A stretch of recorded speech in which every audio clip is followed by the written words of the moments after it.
اعوذ باللہ من الشیطان الرجیم بسم اللہ الرحمن الرحیم السلام علیکم ورحمۃ اللہ وبرکاتہ۔ سب نام ہیں گم جس میں وہ ہے نام خدا کا، یہ کام ہے وہ کام ہے ہر کام خدا کا۔ خالق کائنات کی حمدیہ کلمات کے ساتھ بچوں آج کی اس کلاس کا آغاز کرتے ہوئے تمام سامعین اکرام عزیز طلبہ و طالبات کا تہہ دل سے میں آج یہاں استقبال کرتی ہوں۔ بچوں امید کرتی ہوں آپ تمام اپنی کاپی کتاب اور قلم کے ساتھ تیار ہوں گے۔ سبق کے دوران جن سوالات کو پوچھوں گی ان کے جوابات دیں گے۔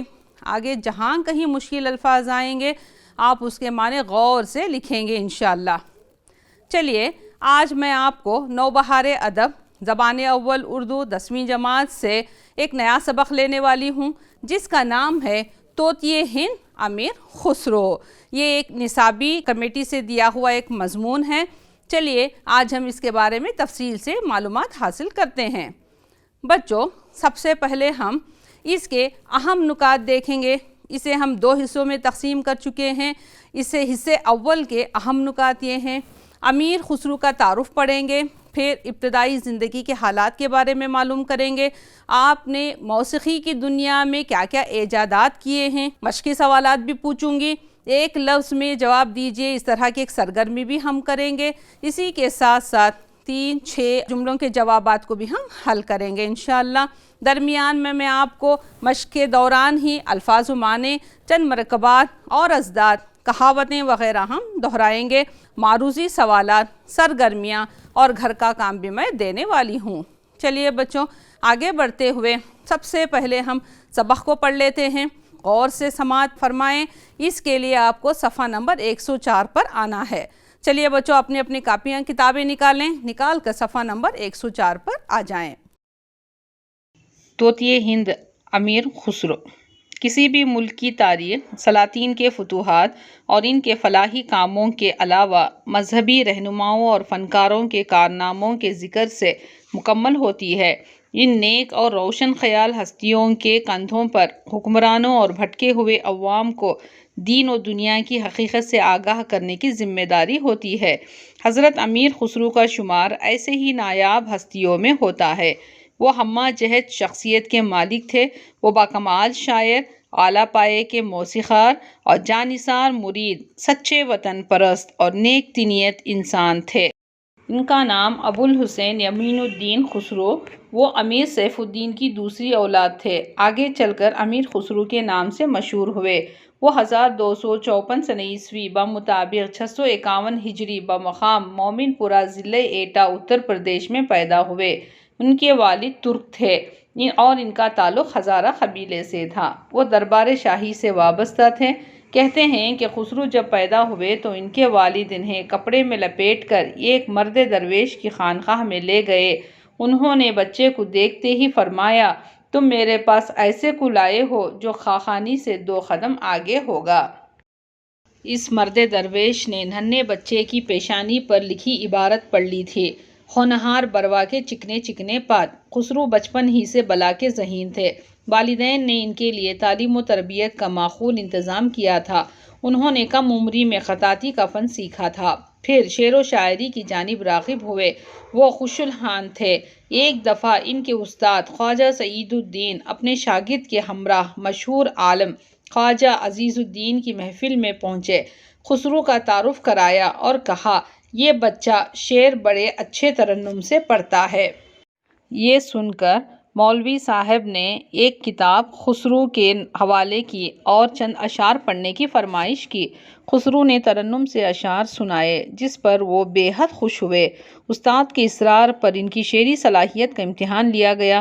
امیر خسرو نے فی البدیہہ شعر کہہ کر خواجہ صاحب کو حیرت میں ڈال دیا۔ خواجہ عزیز الدین نہ صرف خوش ہوئے بلکہ ان کی ہمت افزائی کی اور سلطانی تخلص اختیار کرنے کا مشورہ دیا۔ ابتدائی دور کی غزلوں میں خسرو نے یہی تخلص استعمال کیا۔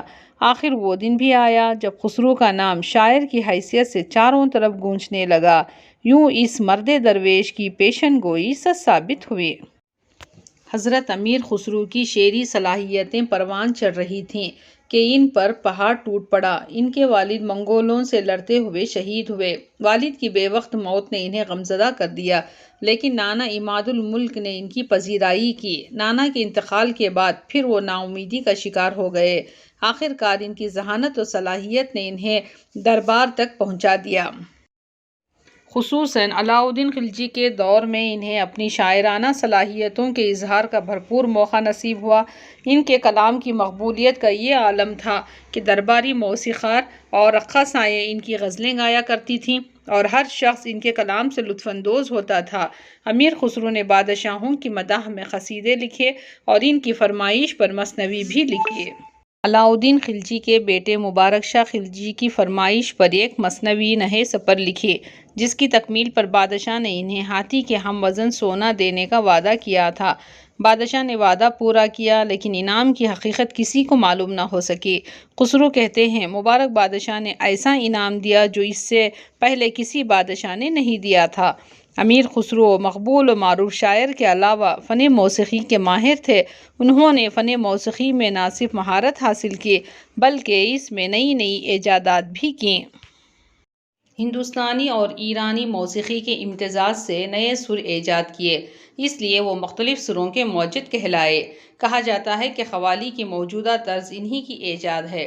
اعلیٰ موسیقی ستار کی ایجاد کا سہرا انہی کے سر ہے۔ موسیقی کی مہارت سے متعلق ایک واقعہ مشہور ہے۔ ایک بار موسیقی کے مقابلے میں انہوں نے اپنے ہم عصر مشہور موسیقار گوپال کو شکست دے کر نائک کا مرتبہ حاصل کیا۔ یہ منصب جب موسیقی کے فن میں ماہر استاد ہی کو دیا جاتا تھا۔ سب غور سے سبق کو سنا۔ چلیے سب سے پہلے ہم امیر خسرو کا تعارف پڑھیں گے۔ یہی امیر خسرو ہیں جن کے بارے میں آج ہم پڑھنے والے ہیں۔ ان کا اصلی نام ابو الحسین یمین الدین خسرو ہے۔ تو قلمی نام ایک ہوتا ہے جسے ہم تخلص کے طور پر بھی استعمال کرتے ہیں، وہ ہے آپ کا نام امیر خسرو ہے۔ آپ کی پیدائش 1254 سنہ عیسوی بمطابق 651 ہجری میں ہوئی تھی۔ تو آپ کا مقام جہاں پیدا ہوئے تھے وہ ہے مومن پورہ ضلع ایٹا، اتر پردیش ہے، وہاں پیدا ہوئے تھے۔ اور آپ کے والدین امیر سیف الدین کی آپ دوسری اولاد تھیں۔ آپ کا تعلق ہزارہ قبیلے سے تھا، قبیلہ یعنی کہ خاندان ہے۔ آپ دربار شاہی سے وابستہ تھے، جو بھی شعر و شاعری کرتے تھے دربار میں، شاہی دربار میں اسے سنایا کرتے تھے۔ اور آپ کی وفات اکتوبر 1327 سنہ عیسوی میں آپ کا انتقال ہوا۔ امیر خسرو کے والد ترک یعنی کہ ترکستان کے لوگوں کو کہتے ہیں ترک، اس طرح سے میں درمیان میں آپ کو معنی بولوں گی، بچوں اپنا اپنا قلم لے کر وہیں پر معنی لکھنے کی کوشش کریں۔ ترکستان کے لوگوں کو ترک کہتے ہیں، وہ تر سے تعلق رکھتے تھے اور آپ کا خاندان جو ہے ہزارہ قبیلے سے تھا۔ تو یہی ترکستان ہے۔ ہندوستان کا نقشہ یہاں پر ہندوستان کا نقشہ ہے بچوں، ہندوستان کے نقشے کے اوپر جو پیلے رنگ میں آپ کو نظر آ رہا ہے وہی ترکستان ہے۔ امیر خسرو کی ابتدائی زندگی کے حالات کے بارے میں کچھ بتائیے مس۔ ماشاءاللہ بہت اچھا سوال کیا آپ نے۔ چلیے آپ کے سوال کو حل کرتے ہیں یہاں پر۔ آج میں آپ کو ابتدائی زندگی کے حالات کے بارے میں بتاؤں گی۔ آپ امیر خسرو جو ہے دربار شاہی کا معنی بادشاہ کے دربار سے آپ وابستہ تھے۔ کہتے ہیں کہ خسرو جب پیدا ہوئے تو ان کے والد انہیں ایک کپڑے میں لپیٹ کر ایک مرد درویش یعنی کہ ایک پارسا نیک شخص کے پاس لے گئے تھے، ان کی خانقاہ میں لے گئے۔ خانقاہ نے جہاں درویش رہا کرتے ہیں ان کے رہنے کی جگہ تھی۔ اس ننھے بچے کو جب وہاں لے گئے، دیکھتے ہی وہ اس بچے انہوں نے کہا کہ تم میرے پاس ایسے کو لائی ہو جو ایک خاقانی سے 2 قدم آگے ہوگا۔ خاقانی یعنی کہ ایران کا ایک مشہور قصیدہ گو شاعر ہے، بہت مشہور شخص ہے، ان سے بھی آگے جانے والے ہیں۔ اس مرد درویش ننھے بچے نے کی پیشانی پر دے کر یہ عبارت پڑھ لی تھی کہ ہونہار بروا کے چکنے چکنے پات۔ بچوں اس طرح کے محاورے درمیان میں آنے والے ہیں، اس کا معنی غور کریں۔ ہونہار بروا یعنی کہ بچے کو کہتے ہیں، تو ہونہار بچے کے آثار پہلے ہی اچھے نظر آتے ہیں۔ تو اس طرح سے یہاں پہلے ہی بتا دیا گیا تھا کہ یہ بچہ آگے چل کر بہت اچھا کام کرنے والا ہے۔ تو امیر خسرو بچپن ہی سے آپ بلا کے ذہین تھے، بلا کے ذہین یعنی کہ بے حد ذہین تھے اور ذہنی چالاک تھے۔ والد نے ان کے لیے تعلیم و تربیت کا معقول انتظام کیا تھا۔ امیر خسرو نے کم عمر میں ایک خطاطی کا فن یعنی کہ طریقۂ کتابت سکھایا تھا۔ فن خطاطی کیا ہے؟ ہاں بالکل اچھا سوال ہے آپ کا پھر سے، ماشاءاللہ۔ چلیے میں اس کی چند تصویریں آپ کو بتاتی ہوں کہ یہ خطاطی یا فن خطاطی کسے کہتے ہیں۔ دیکھو بچوں، یہ سارے تصویریں جو ہے فن خطاطی کے ہیں۔ تو اس طرح سے فن خطاطی لکھا کرتے ہیں۔ یہاں عربی کے لیے استعمال کیا گیا ہے، چند تصویریں یہاں پر ہیں۔ تو بچوں پھر جب شعر و شاعری کی طرف کی جانب راغب ہوئے، وہ خوش الحان یعنی کہ اچھی آواز والے تھے، ان کی آواز بڑی اچھی تھی۔ اسی کے اوپر ایک دفعہ ان کے استاد خواجہ سعید الدین اپنے شاگرد کے ہمراہ مشہور عالم خواجہ عزیز الدین کی محفل میں پہنچے، خسرو کا تعارف کرایا اور کہا یہ بچہ شعر بڑے اچھے ترنم سے یعنی کہ ترنم راگ سے گانا یا گا کر سنانا سے بہت اچھا پڑھتا ہے۔ تو یہ سنتے ہی وہ بہت خوش ہوئے۔ تو مولوی صاحب نے یہ کتاب خسرو کے حوالے کی اور چند اشعار پڑھنے کی فرمائش کی۔ خسرو نے ترنم سے ان اشعار کو پڑھے جس پر وہ بے حد خوش ہوئے۔ استاد کے اصرار پر ان کی شعری صلاحیت کا امتحان لیا گیا۔ امیر خسرو نے فی البدیہہ یعنی کہ فوراً بے سوچے سمجھے کئی اشعار کہہ بیٹھے، جس پر خواجہ صاحب حیرت میں ڈال دیا کہ یہ بچہ دیکھنے میں اتنا چھوٹا ہے، اتنا ذہین چالاک کیسے ہے، کتنی اچھی طرح سے اشعار بولتا ہے ترنم سے۔ تو خواجہ عزیز الدین نہ صرف خوش ہوئے بلکہ ان کی ہمت افزائی کی۔ بچوں ہمت افزائی کسے کہتے ہیں؟ جو حوصلہ بڑھاتے ہیں، اسی طرح سے ان کی ہمت افزائی کی اور سلطانی تخلص اختیار کرنے کا مشورہ دیا۔ تو بچوں یہاں تخلص، یہاں پر دیکھو سلطانی کے اوپر ایک نشان ہے، اس نشان کو تخلص کہتے ہیں۔ یہ نام جو ہے امیر خسرو کا نہیں بلکہ انہیں ایک کتابوں کے لیے ایک نام دیا گیا تھا، شاعر کا وہ مختصر نام جسے وہ اپنے اشعار میں اصل نام کی جگہ استعمال کرتا ہے، اس طرح کا نام رکھا گیا تھا، اسے تخلص کہتے ہیں۔ اختیار کرنے کا مشورہ دیا۔ ابتدائی دور کی غزلوں میں خسرو نے یہی تخلص استعمال کیا تھا، لیکن جیسا جیسا وقت گزرتا گیا امیر خسرو یہاں پر مشہور ہونے لگے، شاعر کی حیثیت سے لوگ انہیں پہچاننے لگے۔ اس مرد درویش کی پیشن گوئی یعنی کہ جو ایک مرتبہ ایک مرد درویش نے ان کے بارے میں کہا تھا کہ یہ بچہ بہت آگے جانے والا ہے، آج ان کی بات سچ ہو گئی۔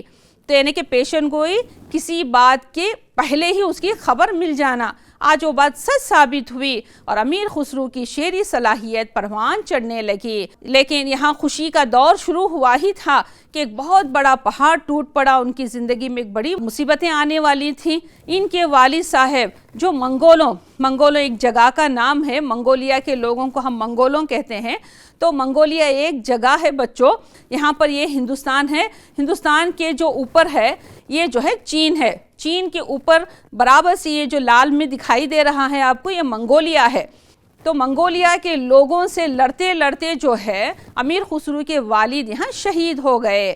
تو یہ بہت بڑا حادثہ ان کی زندگی میں گزر گیا۔ اب اسی کے پیچھے اور مشکلیں آنے والی تھیں آپ کو۔ والد کے بے وقت موت نے انہیں بہت زیادہ غمزدہ کر دیا، لیکن نانا عماد الملک نے ان کی شوق کی پذیرائی دیکھیے بچوں، معنی وہاں لکھ لیجئے، یعنی کہ منظوری، قبولیت۔ یہاں ان کے نانا سمجھانے لگے، ہمت افزائی کی۔ یہاں درمیان پھر سے ایک مشکل آ گئی، وہ ہے نانا کا بھی انتقال ہو گیا۔ بعد پھر وہ نا امیدی کا شکار ہو گئے۔ آخر کار ان کی ذہانت یعنی کہ ہوشیاری اور صلاحیت خوبی جو ان کے اندر موجود تھی، اس کے برعکس آپ کو جو ہے کامیابی یہاں ملنے لگی۔ انہیں اسی کی وجہ سے آپ یہاں دربار تک پہنچ گئے۔ خصوصاً علاء الدین خلجی کے دور میں انہیں اپنی شاعرانہ صلاحیتوں کا اظہار کا بھرپور موقع ملا۔ تو یہ بادشاہوں کا دور چل رہا تھا، علاء الدین خلجی کا دور چل رہا تھا بچوں، اسی دور میں آپ جو ہے وہاں خدمت انجام دے رہے تھے۔ ان کے کلام کی مقبولیت کا یہ عالم تھا کہ درباری موسیقار یعنی کہ بچوں گانے والے اور رقاصائیں یعنی کہ ناچنے والے تھے، ان کی غزلیں گایا کرتی تھیں اور ہر شخص ان کے کلام سے لطف اندوز ہوتا تھا۔ لطف اندوز ہونا، لذت حاصل کرنا، بہت خوشی محسوس کرتے تھے آپ کی غزلوں کو گا کر۔ امیر خسرو نے بادشاہوں کی مداح یعنی کہ تعریف کو کہتے ہیں میں قصیدے بھی لکھے، اور انہی کی فرمائش پر آپ نے مثنوی بھی لکھے۔ قصیدہ اور مثنوی کسے کہتے ہیں مس؟ ہاں ماشاءاللہ، بہت اچھا سوال کیا آپ نے۔ قصیدہ لفظ قصد سے مشتق ہے۔ اصطلاح میں قصیدہ ایسی شاعری کو کہتے ہیں بچوں جس میں قصد یا ارادے سے ایک ارادہ رکھ کر کسی کی تعریف بھی کر سکتے ہیں یا مذمت بھی کی جا سکتی ہے۔ تعریف اگر ہو تو قصیدے کو ہم مدحیہ کہلاتا ہے، اگر مذمت کی جائے، قصیدہ لکھا جائے تو ہم اسے حجویہ کہتے ہیں، مزاحیہ مذاق میں لے لیتے ہیں اسے۔ قصیدہ دراصل اس مسلسل نظم کو کہتے ہیں جس کے پہلے شعر کے دونوں اور باقی تمام اشعار کے دوسرے مصرعے ہم قافیہ و ہم ردیف ہوں، لیکن ردیف کی پابندی ہونا اتنا ضروری بھی نہیں ہے۔ مثنوی اس طویل نظم کو کہتے ہیں جس میں قصہ، کہانی، واقعہ ایک تسلسل کے ساتھ بیان کیا جاتا ہے، جیسا آپ نے کئی نظمیں اپنی کتابوں میں دیکھے ہیں۔ اسی طرح سے ایک ساری داستان کو بچوں ایک نظم کی شکل میں یہاں بیان کیا جاتا ہے جسے ہم مثنوی کہتے ہیں۔ یہ عربی سے لیا ہوا لفظ ہے، مثنا سے نکلا ہے۔ مثنوی کے لغوی معنی دو یا دو جز والی چیز کو کہتے ہیں۔ یہاں چند اشعار لا کر ہوں جس سے آپ کو معلوم ہوگا کہ کس طرح سے مثنوی طویل نظم کی شکل میں بیان کی جاتی ہے۔ اس شہزادی کو ڈھونڈ رہا ہے، پوچھا پریوں سے کچھ خبر ہے، شہزادی بکاولی کہاں ہے، منہ پھیر کر ایک مسکرائی، آنکھ ایک نے ایک کو دکھائی، چتون کو ملا کے رہ گئی ایک، ہونٹوں کو ہلا کے رہ گئی ایک۔ صرف ایک چھوٹا سا حادثہ وہ آ کے پوچھ رہا ہے شہزادی بکاولی کہاں ہے، وہ بتانے کے لیے یہاں ان کا انداز مسکرانا، بولنا، کہنا، کھڑنا، یعنی کہ ہر ادا کو یہاں تفصیل سے بیان کیا جا رہا ہے مسلسل طریقے سے، اسے ہم مثنوی کہتے ہیں بچوں۔ اس طرح کی مثنوی لکھنے کے ماہر تھے امیر خسرو۔ تو دیکھیں گے کہ آپ نے کیا کیا کارنامہ کیا، کس کے لیے یہاں مثنوی لکھا تھا۔ علاؤالدین خلجی کا زمانہ تھا، اس وقت ان کے بیٹے مبارک شاہ خلجی نے آپ سے ایک فرمائش کی تھی کہ انہی کے دور کے حالات کو، سارے حالات کو مثنوی کی شکل میں بیان کرے، تو اس لیے آپ نے ایک مثنوی لکھی تھی جس کا نام نہے سپر ہے۔ یہ مثنوی لکھی تھی جس کی تکمیل پر بادشاہ نے انہیں ہاتھی کے ہم وزن سونا دینے کا وعدہ بھی کیا تھا، کہ دیکھیں گے کہ بادشاہ نے انہیں وہ وعدہ پورا کیا اور ہم وزن سونا دیا یا نہیں۔ بادشاہ نے وعدہ پورا کیا لیکن انعام کی حقیقت کسی کو معلوم نہ ہو سکی۔ امیر خسرو ایک طنزیہ انداز سے یہاں کہتے ہیں مبارک بادشاہ نے ایسا انعام دیا جو اس سے پہلے کسی بادشاہ نے نہیں دیا تھا، یہ ہمیں معلوم نہیں کہ دیا یا نہیں۔ امیر خسرو مقبول و معروف شاعر کے علاوہ فنی موسیقی کے بھی آپ ماہر تھے، تو انہوں نے فنی موسیقی میں نہ صرف مہارت حاصل کی بلکہ اس میں نئی نئی ایجادات بھی کی۔ امیر خسرو نے کون کون سی ایجادات کی مس؟ ماشاءاللہ بہت اچھا سوال ہے آپ کا۔ امیر خسرو نے فنی موسیقی میں نہ صرف مہارت حاصل کی بلکہ اس میں نئے نئے ایجادات بھی کی۔ سب سے پہلی آپ کی ایجاد جو ہے ہندوستانی اور ایرانی موسیقی کا امتزاج سے نئے سر ایجاد کیے۔ تو ایران اور ہندوستان کے جو موسیقی کا انداز ہے اس انداز کو جو ہے آپ نے یہاں پر پیش کیا ہے، اس لیے وہ مختلف سروں کے موجد کہلائے۔ تو مختلف سر یعنی کہ سر کی آوازیں ہوتی ہیں بچوں، اس طرح سے اسے استعمال کیا جاتا ہے۔ کہا جاتا ہے کہ قوالی کی موجودہ طرز انہی کی ایجاد ہے۔ تو قوالی یہ ایک الگ الگ طرز میں گائی جاتی ہے، ایک ہی جس طرح سے ہم گانے سنتے ہیں قوالی اور گانوں میں بڑا فرق رہتا ہے۔ تو یہ قوالی کی جو طرز ہے اسے سب سے پہلے لانے والے، ایجاد کرنے والے ہمارے امیر خسرو ہیں۔ تو یہ بہت بڑا کارنامہ تھا آپ کا. اسی کے ساتھ ساتھ جس میں سر پیدا ہوتے ہیں، اعلیٰ موسیقی ستار جسے ہم کہتے ہیں، اس کی ایجاد کا صحرا بھی امیر خسرو کے ہی سر ہے. یہی ستار کہا جاتا ہے بچوں اسے. موسیقی کی مہارت سے متعلق ایک واقعہ بہت مشہور ہے بچوں. ایک بار موسیقی کے مقابلے میں انہوں نے اپنے ہم اثر یعنی ایک ساتھ انہی کے وہاں موسیقی میں حصہ لیا کرتے تھے، بہت مشہور شخص تھے جن کا نام گوپال تھا. آپ نے گوپال کو شکست دے کر نائک کا مرتبہ حاصل کر لیا. یہ منصب موسیقی کے فن میں ماہر استاد کو ہی دیا جاتا ہے. منصب کا معنی یہ حکومت عمرہ کا دیا ہوا بڑا عہدہ ہوتا ہے جو خاص ملازمین کو ہی عطا کیا جاتا ہے. یہ عہدہ یہاں امیر خسرو کو دیا گیا تھا. تو یہ سارے آپ کے بہت مشہور کارنامے تھے بچوں. تو اب میں آپ سے اتنی دیر سے جو بھی میں سبق کا ایک حصہ یہاں مکمل کر چکی ہوں بچوں. انشاءاللہ اگلا حصہ ہم اگلی کلاس میں پڑھیں گے. اب آپ کی باری آ گئی ہے. چلیے اب مجھے جیسا میں سوالات پوچھوں گی، امید کرتی ہوں کہ آپ سب مجھے صحیح جوابات دیں گے انشاءاللہ. سب سے پہلے ایک جملے کے جوابات ہم پڑھیں گے. میں سوال پوچھوں گی، اب اس میں کون جواب دیں گے، سب تیار ہو جائیے. پہلا سوال، امیر خسرو کے والد کون سے قبیلے سے تعلق رکھتے تھے؟ جلدی بتائیے. امیر خسرو کے والد ہزارہ قبیلے سے تعلق رکھتے تھے. شاباش، بہت اچھا کہا آپ نے، شاباش. اسی طرح سے اگر آپ جوابات دیں گے تو مجھے زیادہ خوشی ہوگی بچوں. سوال نمبر 2 ہے مشق سے ہمارے، یمین الدین آگے چل کر کس نام سے مشہور ہوئے؟ جلدی بتائیے اس کا جواب. یمین الدین آگے چل کر امیر خسرو کے نام سے مشہور ہوئے.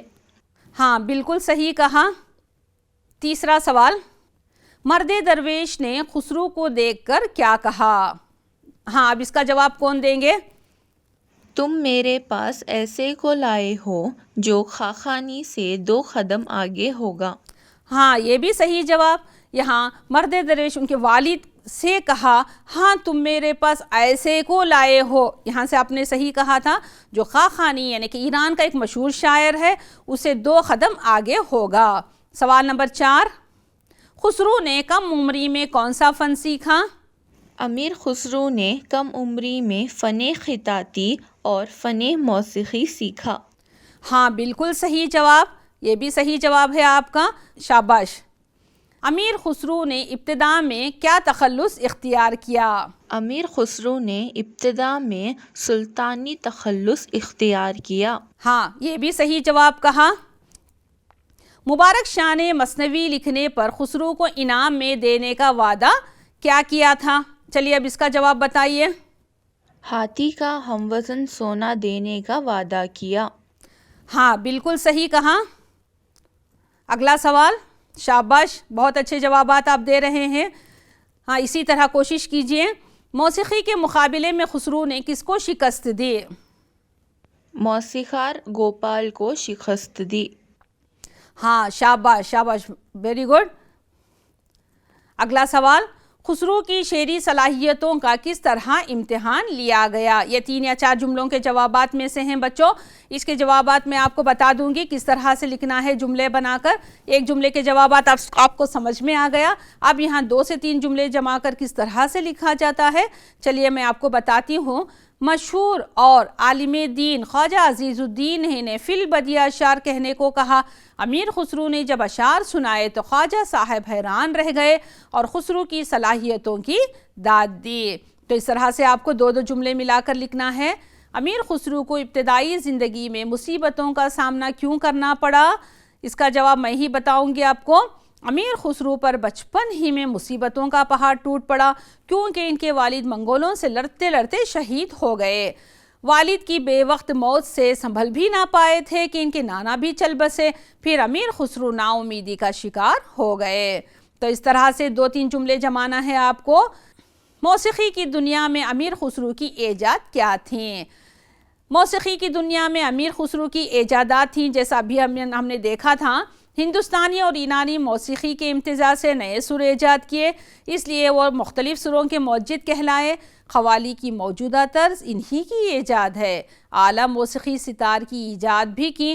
پھر یہی ایک مشہور آپ کی ایجادوں میں سے ہے۔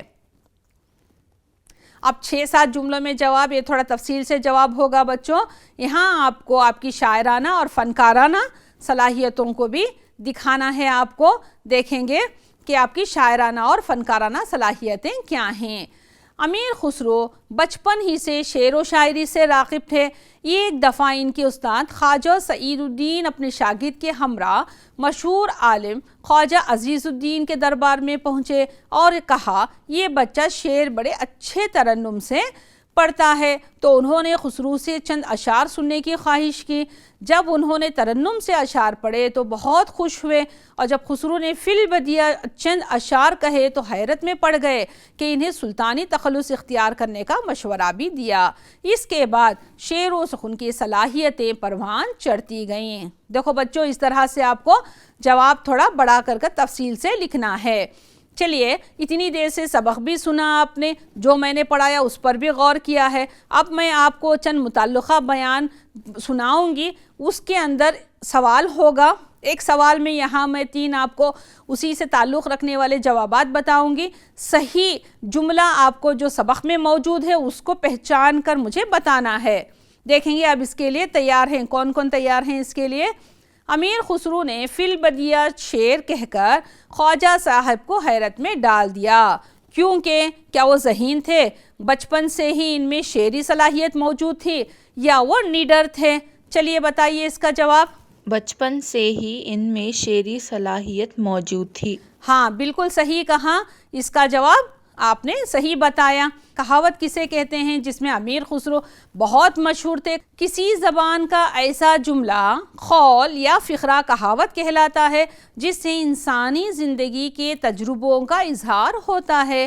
یہ جملے اپنے حقیقی معنی کی بجائے مجازی معنی میں استعمال ہوتے ہیں، جیسے ہونہار بروا کے چکنے چکنے پات، اس طرح کے کہاوتیں استعمال کرتے ہیں۔ بروا یعنی کہ بچے کو کہتے ہیں، ہونہار بچے کے آثار پہلے ہی اچھے نظر آتے تھے، اس طرح کی کہاوتیں ہوتے ہیں۔ چند کہاوتیں میں آپ کو اب بتانے والی ہوں جو ہماری روزمرہ زندگی میں ہم سنتے رہتے ہیں، جیسا کہ گھر کی مرغی دال برابر، یہ ناقدری کے لیے ہم استعمال کرتے ہیں، اپنے پاس موجود چیز کی قدر نہ کرنا، اسے ہم اس طرح کا محاورہ گھروں میں کہتے ہیں۔ منہ میں نوالا سر پر ٹھولا، یعنی کہ کھلانا پھر اس کے بعد میں اس کا طنز کرنا۔ خالی باتاں جیب میں ہاتھاں، دکنی محاورہ ہے، باتیں بڑی اور جیب خالی ہوتی ہے۔ ناچ نہ جانے آنگن ٹیڑھا، اپنی غلطی تسلیم نہ کرنا اور دوسروں پر الزام لگانا۔ 900 چوہے کھا کر بلی حج کو چلی، یہ سارے محاوروں کو اس سے پہلے بھی میں آپ کو جو ہے دوسرے کلاسز میں تفصیل سے تصویروں کے ساتھ بھی میں بتا کر ہوں بچوں، تھوڑا پیچھے دیکھ کر آپ ایک مرتبہ غور کر لیں۔ یہاں اسے طنز کے لیے استعمال کیا جاتا ہے۔ تو بچوں اب میں یہاں اور چند سوالات کو انشاءاللہ اگلی کلاس میں آپ کے سامنے لاؤں گی۔ اب میں گھر کا کام آپ کو دے رہی ہوں جو آپ کے ذمے ہے۔ خسرو کی شعری صلاحیتوں کا کس طرح امتحان لیا گیا؟ بہت اہم سوال ہے۔ امیر خسرو کو ابتدائی زندگی میں مصیبتوں کا سامنا کیوں کرنا پڑا؟ یہ سوالات پچھلے مرتبہ اگر نہیں آئے ہیں تو انشاءاللہ اس بار آنے کے امکانات ہو سکتے ہیں۔ تو بچوں کتاب کا مطالعہ کریں، اچھی طرح سے سبق کو پڑھ لیں، اسی کے ساتھ ساتھ یہ چند سوالات کے جوابات پر بھی آپ غور کر لیں۔ موسیقی کی دنیا میں امیر خسرو کی ایجاد کیا تھیں؟ خود کے الفاظوں میں بھی لکھ سکتے ہیں۔